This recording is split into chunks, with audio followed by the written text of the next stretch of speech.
Hello guys, in this video I'm gonna show you how to create Instagram groups. So let's start. First of all, you have to log into your Instagram account and then go to your home page. Click on the message icon on the top right corner. Then click on the pen icon on the top right corner.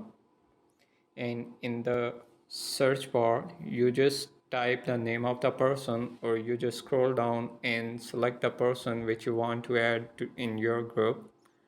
So I want to add these two persons. So simply then click on chat. And here you see that see group members. So in above section, you just simply click on that.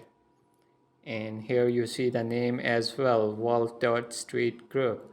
So now you will be able to create Instagram group. So I hope you guys enjoy this video.